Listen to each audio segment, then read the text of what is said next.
नमस्कार, मैं डॉक्टर आशीष कुमार श्रीवास्तव हूँ, सीनियर कंसल्टेंट न्यूरोसर्जन, दिल्ली में कार्यरत हूँ। 2023 भारतवर्ष के लिए बहुत विशेष वर्ष है, क्योंकि इस वर्ष में हमने कई उपलब्धियां हासिल की हैं कि अभी हमारा चंद्रयान 3 चंद्रमा पे पहुंचा। इसके अलावा प्रज्ञानंद जी ने विश्व की चेस प्रतियोगिता में दूसरा स्थान प्राप्त करा। इन सब उपलब्धियों को देखते हुए हमारे प्रधानमंत्री ने 23 अगस्त को नेशनल स्पेस डे घोषित कर दिया है। इसी प्रकार से पूरे विश्व में जो विश्व स्वास्थ्य संगठन है, यानी कि वर्ल्ड हेल्थ ऑर्गेनाइजेशन WHO, वो भी मानव जाति की उपलब्धियों या कुछ विशेष अवसरों को मनाने के लिए समय समय पर कई दिनों को विशिष्ट दिन घोषित करता है। मेरुदंड और मेरुरज्जा यानी कि स्पाइन और स्पाइनल कॉर्ड की महत्वता को देखते हुए विश्व स्वास्थ्य संगठन WHO ने न सिर्फ 16 अक्टूबर को विश्व स्पाइन दिवस या वर्ल्ड स्पाइन डे घोषित किया है, बल्कि पूरे अक्टूबर के महीने को स्पाइन मंथ जो है घोषित कर दिया है। क्यों महत्वपूर्ण है स्पाइन हमारे शरीर में, हमारे जीवन में? स्पाइन जो है वो हमारे शरीर को कई तरह से प्रभावित करती है। स्पाइन हमारे शरीर को देती पूरा आकार, और हमारे शरीर के लिए स्पाइन जो है एक धुरी की तरह होती है, एक्सिस की तरह। बाकी सब चीजें ऐसा लगता है जैसे उसी पे आधारित। इसके अतिरिक्त स्पाइन जो है हमारे शरीर का, धड़ का, सर का, सबका जो है भार उठाती है। ये शरीर के विभिन्न अंगों को सुरक्षा प्रदान करती है। आप देखिए बहुत सारे हमारे धड़ के अंग जो हैं वो स्पाइन से या तो जुड़े हुए हैं या उस पर आधारित हैं। हर अंग का संचालन और उस संचालन का समन्वय, मतलब मूवमेंट और कोऑर्डिनेशन, दोनों जो हैं वो स्पाइन से निकली हुई नसों से होता है। दिमाग से बनने वाली सभी नसें जो हैं शरीर के लिए जो हैं वो एक मोटी सी नाड़ी की तरह नीचे जाती हैं, तंत्रिका की तरह, जिसको स्पाइनल कॉर्ड कहते हैं। और हर स्तर पे एक नस निकलती है जो कि या तो उंगली चलाती है, या हाथ चलाती है, या पैर चलाती है, या हमारे हृदय को नियंत्रित करती है। तो सभी चीजों का संचालन और समन्वय, कोऑर्डिनेशन जो है वो नसों से होता है, जो कि स्पाइनल कॉर्ड से निकलती हैं, जो कि हमारी स्पाइन के मेरुदंड से में सुरक्षित रहती है।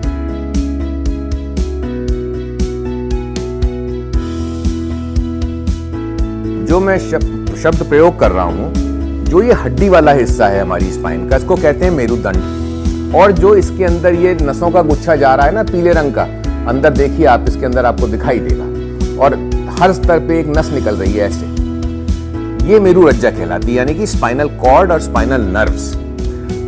स्पाइनल कॉलम यानी कि मेरुदंड का एक महत्वपूर्ण हिस्सा है ये मोटी मोटी हड्डियां, जिनके जोड़ से पूरी स्पाइन बनती है।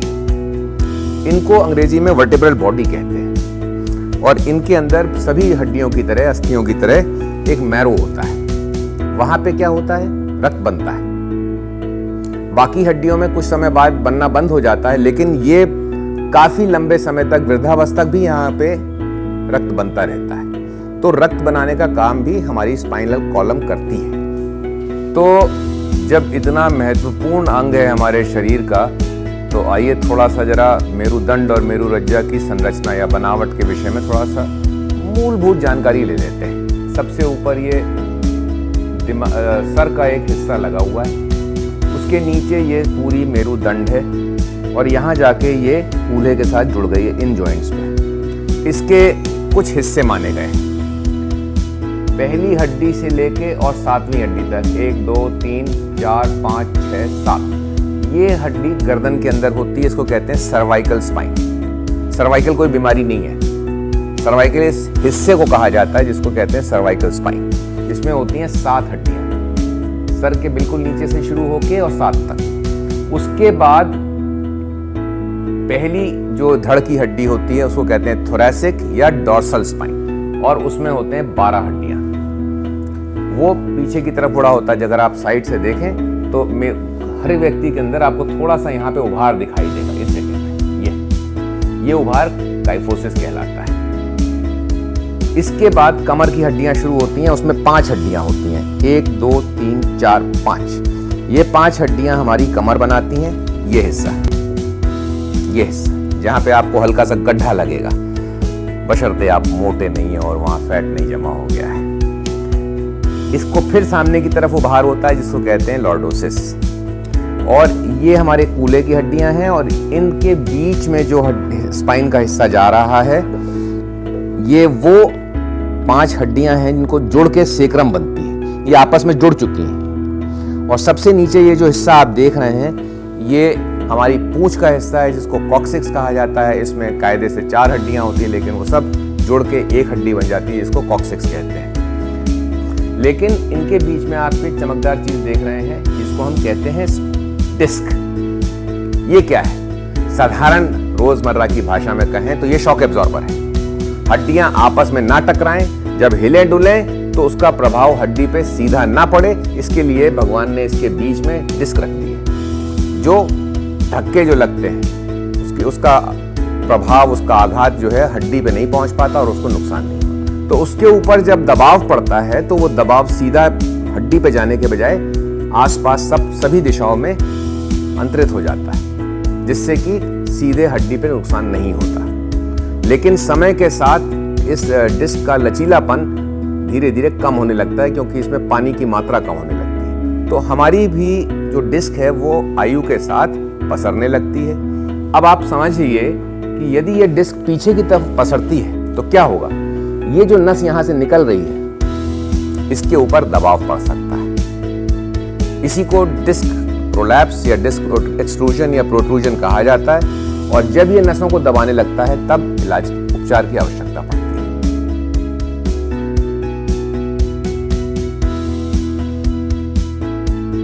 स्पाइन हमारे शरीर के विभिन्न अंगों को सुरक्षा तो देती है, लेकिन ये स्वयं में इतने महत्वपूर्ण अंग है कि इसकी सुरक्षा भी आवश्यक है।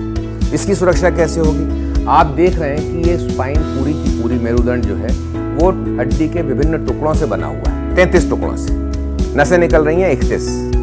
33 टुकड़े अगर एक के ऊपर एक रखे हुए हैं, किस लिए रखे हुए हैं? ताकि अगर वो जुड़े हुए होंगे तो आपस में हिलडुल नहीं सकते। और आप देखिए कि दिमाग से यहाँ से निकल के ये हमारी पेंसिल जहाँ जा रही है एक मोटा सा पीले रंग का गुच्छा जा रहा है, वो सभी नसों का गुच्छा है जिसको मेरुरज्जा या स्पाइनल कॉर्ड कहते हैं। और आप ये भी देख रहे हैं कि हर स्तर पे एक नस निकल के दोनों तरफ जाती है। ये शरीर के विभिन्न अंगों को संचालित करती है। ये जो नसें स्पाइनल कॉर्ड से निकल के स्पाइनल नर्व की तरह बाहर निकल रही हैं हर स्तर पे, इनके 2 हिस्से हो जाते हैं।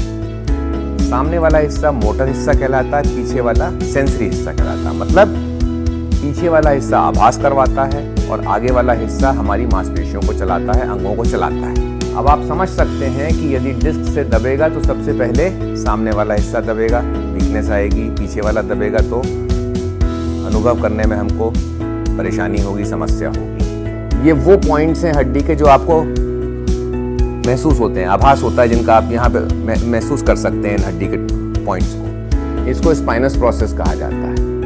इसी के चारों तरफ एओर्टा होती है, वीना कावा होती है, पीछे जो है नसें होती हैं, मसल्स होती हैं, मांसपेशियां होती हैं। और ये हिस्सा हमको दिखता नहीं है क्योंकि ये हमारे शरीर के अंदर होता है, इस जगह पर अंदर।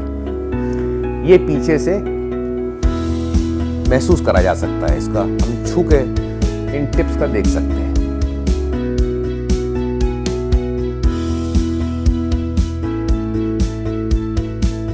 मैंने आपको बताया कि सर्वाइकल रीजन में 7 हड्डियां होती हैं लेकिन नसें 8 होती हैं। इन नसों से चौथी, 5वीं और 6ठी नर्व जो है वो महत्वपूर्ण होती है क्योंकि वो हमारे डायफ्राम को चलाती है। डायफ्राम वो हिस्सा है जो पेट को और छाती को विभाजित करता है और उसी के चलने से हमारी सांस चलती है। मुख्य मांसपेशी जो हमारी श्वास को चलाती है वो है डायफ्राम। तो 4, 5 और 6। अब जहाँ तक सेंसेशन का सवाल है, सेंसरी उसका सवाल है, तो 5वां, 6ठा इन 2 उंगलियों में जो नस सप्लाई करती है सेंसेशन के लिए वो C6 होती है। यहाँ पे C5 होती है। जो हमारा ये अंग है इस हिस्से का, इसको फर्स्ट डॉर्सल सप्लाई करता है। हम यदि हाथ का उंगलियां चलाते हैं इस तरह से या कोई चीज़ पकड़ते हैं या कोई काम करते हैं, उसके अंदर C7, C8 नर्व्स इन्वॉल्व होती हैं, वो उसको कंट्रोल करती हैं। इसी तरह से अगर हम हाथ को ऐसे उठाते हैं तो यहाँ पे जो डेल्टॉइड मसल है C5 से चलती है।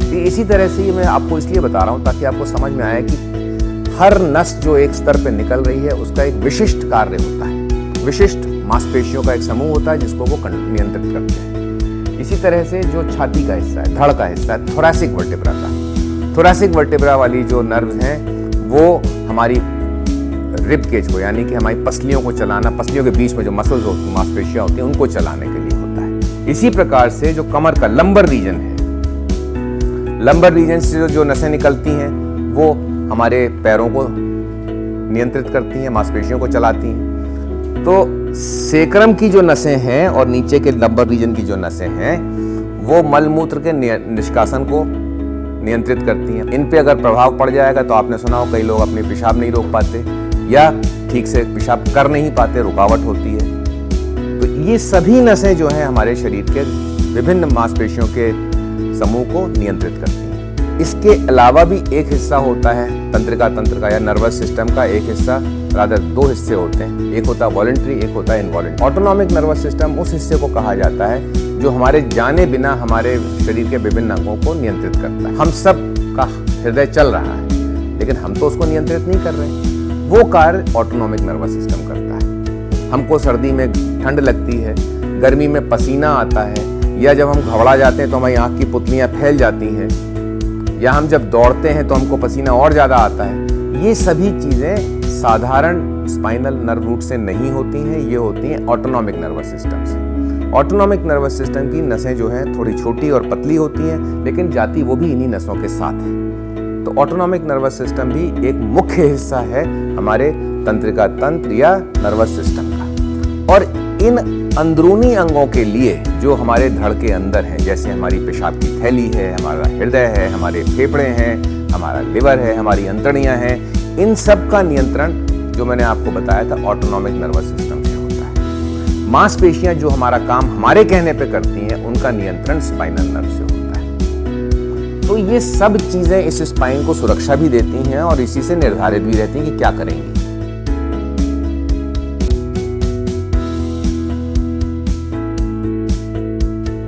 आप यदि मेरा शरीर देखें, मेरे अंग देखें और एक 20 साल के बच्चे से, लड़की या लड़का हो, उससे उसका कंपैरिजन करें तो आपको बहुत से अंतर नजर आएंगे।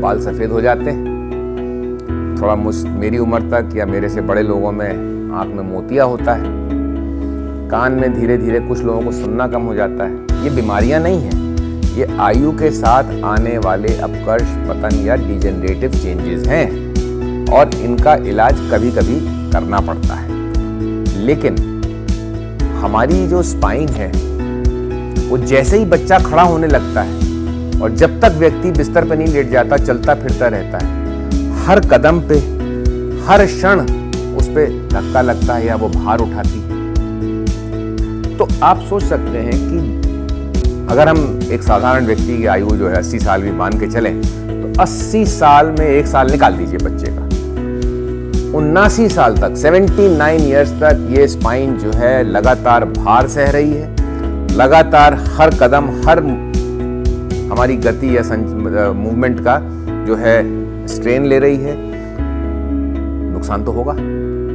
समय के साथ ये शिथिल पड़ती हैं, कमजोर हो जाती हैं मांसपेशियां, और पौष्टिक तत्व अगर हमारी रीढ़ की हड्डी को नहीं मिलता तो रीढ़ की हड्डी अपने आप में कमजोर हो जाती है, शिथिल हो जाती है। होता क्या है,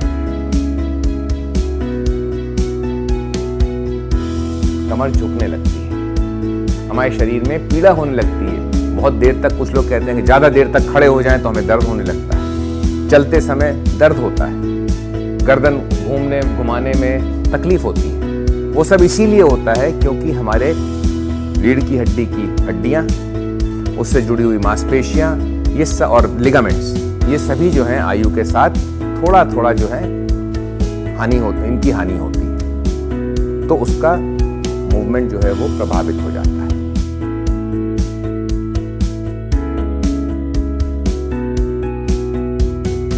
जब हम इसकी संरचना देख रहे थे या उसके विषय में बात कर रहे थे तो मैंने आपको बताया था कि ये जो हिस्सा दो हड्डियों के बीच में, इसको डिस्क कहते हैं। अब ये भी मैंने आपको बताया था कि समय के साथ इसमें पानी की मात्रा कम होने लगती है, तो इसका जो लचीलापन है वो कम हो जाता है। धीरे धीरे धीरे जो है ये पसरने लगती है, पसर के पीछे जाती हैं। हड्डियों का भार, हड्डियों का जो शॉक एब्जॉर्बर वाला काम है वो ये डिस्क अच्छी तरह से नहीं कर पाती। उसका नतीजा होता है हड्डी भी खराब होती है, डिस्क पीछे जाती है, नसों को दबाती है।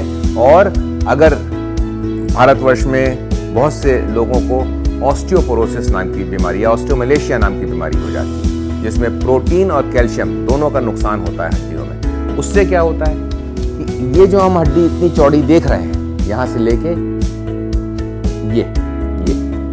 ये हड्डी यहाँ से यहाँ तक है, ये धीरे धीरे चपटी होने लगती है। इसकी बनावट इतनी सुदृढ़ नहीं रह जाती और ये दबने लगती है। उससे शरीर हमारा आगे को झुकने लगता है। यदि हम इसकी देखभाल करें तो काफी सीमा तक हम इस चीज को बचा सकते हैं। अब किसी भी अंग में हमारे शरीर के बीमारियां कौन सी होती हैं? जो हमारे अंग वहां पे हैं जिसकी संरचना जैसी हुई है। तो अगर हम स्पाइन को देखें तो इसमें क्या क्या है? हड्डियां हैं, डिस्क है, लिगामेंट है, नर्व्स हैं, स्पाइनल कॉर्ड है और मांसपेशियां हैं सब तरफ। तो क्या क्या बीमारी हो सकती है? जो बीमारी हड्डियों को हो सकती है वो यहाँ हो सकती है। नसें हैं, उनके ऊपर दबाव पड़ सकता है। माना यह जाता है कि यदि नसों पे दबाव पड़ने लगे तो थोड़े से दबाव से 30, 40, 50% तक इनकी काम करने की क्षमता कम होती चली जाती है। दूसरी चीज, अब ये नाड़ियां हैं। मान लीजिए हम मोटरसाइकिल चला रहे हैं एक और गिर पड़े,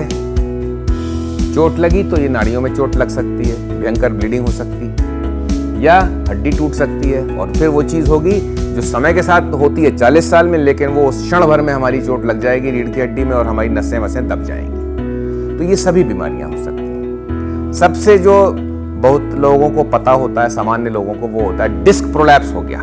वो इसी को कहा जाता है कि ये डिस्क जो है इसका लचीलापन कम हो गया है, ये पसरने लगी है और पीछे की तरफ जाके ये नसों को दबाने लगी। आप सोच सकते हैं कि यदि यहाँ पे ये इस नस को दबाएगी L4, L5 को, तो हमारे पैर में मांसपेशियों की क्षमता कम हो जाएगी, कमजोर हो जाएंगी, शिथिल हो जाएंगी हमारी मांसपेशियां। और अगर हमारे कूल्हे की सेक्रल नर्व्स, ये वाली, ये जो निकल रही हैं S1, 2, 3, 4, सेक्रल 1, 2, 3, 4, यदि इन पे प्रभाव पड़ गया, क्योंकि ये नसें भी यहीं से बन के निकलती हैं, अगर ये दब गई तो स्पष्ट है कि हमको पेशाब करने में या मलमूत्र करने में कष्ट होगा।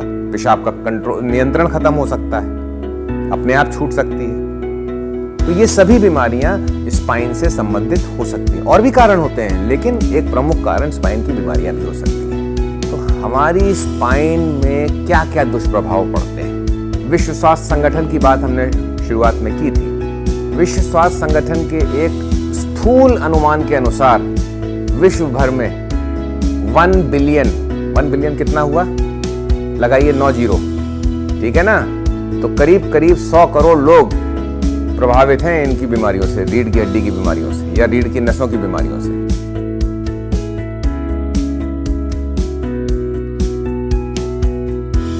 हम लोग अपने जीवन की शैली ऐसी कर लेते हैं जिससे कि हमारी रीढ़ की हड्डी को, रीढ़ की नसों को हम स्वयं नुकसान पहुंचाते हैं। कैसे?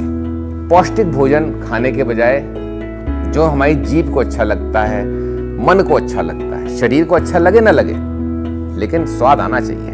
हम लोग जितना खाना खाते हैं उससे बहुत थोड़े खाने की आवश्यकता होती है हमको। 5 फुट 8 इंच का शरीर यदि है तो इसका अनुमानित भार जो है वो होना चाहिए करीब 75 से लेकर 80 किलो के बीच में। स्पाइन भी उसी के अनुपात में बनती है। लेकिन अगर मैं अच्छा खाना खा के, स्वादिष्ट खाना खा के वजन अपना बजाय 75 किलो के 95 किलो, 100 किलो ऐसा खाना खा के अपने शरीर की दुर्गत कर लूं, तो बेचारी स्पाइन कब तक भार उठाएगी? कुछ तो दुष्प्रभाव उस पर पड़ेगा ना। तो इन सब का दुष्प्रभाव हमारी स्पाइन पे पड़ता है। हमारा शरीर 2 चीज़ों का बना हुआ है, एक तो शरीर का और एक मस्तिष्क का। मस्तिष्क का काम है सोचना, विचारना, शरीर का काम है गति होना, मूवमेंट होना। अब यदि हम इसका मूवमेंट ही ना करें, शरीर को पसरने दें, फैलने दें, मांसपेशियों को ना प्रयोग में लाएं तो वे शिथिल हो जाएंगी और उन सब का असर हमारे शरीर पे पड़ेगा। हम दोष देते हैं आयु को, जबकि त्रुटि कहाँ है? त्रुटि जो है, गलती जो है हमारी स्वयं की है। लेकिन कुछ कारण ऐसे भी होते हैं जिनको वो हमारे नियंत्रण में नहीं होते। कुछ ट्यूमर्स हैं, कैंसर वाले भी, बिना कैंसर वाले भी, वो भी प्रभावित करते हैं हमारे स्पाइन को और उनके लिए फिर हमको उपचार करवाना पड़ता है, उनका प्रॉपर ट्रीटमेंट लेना पड़ता है विशेषज्ञों द्वारा। हमारे शरीर का पूरा भार इसी स्पाइन पे पड़ता है और समय के साथ हड्डियों पे भी दुष्प्रभाव पड़ेगा और डिस्क पे भी। हम अपनी डिस्क को आराम कैसे दे सकते हैं? तो यदि हम आराम करें, आराम करने में हम सब लोग लेट के आराम करें। लेट के आराम करने से जो स्ट्रेन और भार पड़ा है डिस्क के ऊपर वो निष्क्रिय हो जाएगा और डिस्क को समय मिलेगा अपनी पुरानी स्थिति में आने के लिए। दूसरी चीज, किसी भी मूवमेंट से या गतिशीलता से रक्त का प्रभाव अच्छा होता है, ये हम सब लोग जानते हैं। आप अपने हाथ का प्रयोग ना करें। कई बार आपने देखा होगा कुछ लोगों का जब फ्रैक्चर हो जाता है तो प्लास्टर ऑफ पेरिस लगा दिया जाता है और वो हाथ निश्चल रख दिया जाता है। जब हम प्लास्टर को हटाते हैं तो क्योंकि मांसपेशियों ने काम नहीं करा होता है तो वो पतली भी पड़ जाती हैं और कमज़ोर भी हो जाती हैं। फिर हम व्यायाम द्वारा उसको दोबारा ताकतवर बनाते हैं। यदि हमारी स्पाइन नहीं चलेगी, नहीं मुड़ेगी, नहीं उसको हम प्रयोग में लाएंगे तो समान ज्ञान है कि उसमें रक्त का प्रभाव अच्छा नहीं रहेगा। रक्त जो है, सारा पोषण जो है रक्त से ही आता है, हड्डियों का भी, डिस्क का भी, बाकी मांसपेशियों का भी।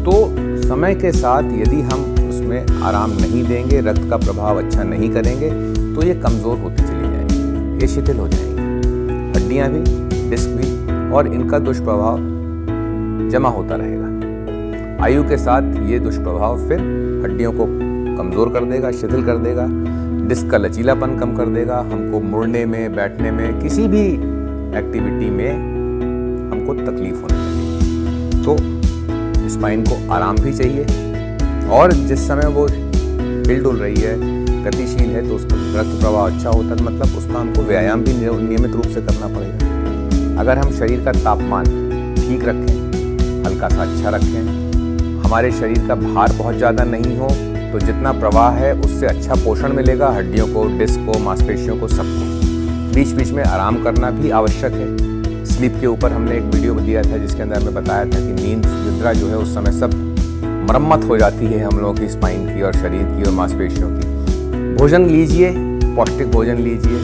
तो इन सब चीज़ों को ध्यान रख के हम लोग अपने स्पाइन को स्वस्थ रख सकते हैं। एक और चीज़ जो सहायता करती है रक्त का प्रवाह अच्छा रखने में वो है हमारा पुरानी पद्धति मालिश करने की। थोड़े से मध्यम गर्म तेल से तापमान थोड़ा सा बढ़ जाता है, हल्का सा, और मालिश करने से भी थोड़ा तापमान बढ़ता है और मालिश करने से रक्त का प्रभाव अच्छा। तो दोनों चीज़ें जो हैं वो रक्त के प्रभाव को अच्छा करती हैं और उससे हमारी स्पाइन स्वस्थ रहती है। तो यदि हमको स्वस्थ रहना है तो अपनी देखभाल है वो नियमित करनी होगी, नियंत्रित करनी होगी और निरंतर करनी होगी। सीरजम कंपनी के वीडियो देखते हैं, जो थोड़ा बहुत मैं बताता हूँ वो सुनते हैं, अब उसको कार्यान्वित करने की आवश्यकता है। इसी के साथ मैं फिर से कहना चाहूँगा कि अक्टूबर का महीना विश्व स्वास्थ्य संगठन ने स्पाइन डे 16 अक्टूबर करा, सीरजम कंपनी ने स्पाइन मंथ कर दिया है, पूरा अक्टूबर का महीना स्पाइन मंथ है। इसी लक्ष्य को देखते हुए एक प्रतियोगिता रखी गई है जिसमें आप सभी लोग आमंत्रित हैं कि आप सम्मिलित हों और जो भी विजेता होगा उस प्रतियोगिता में उसको पारितोषिक दिया जाएगा जो आप ले सकते हैं। धन्यवाद।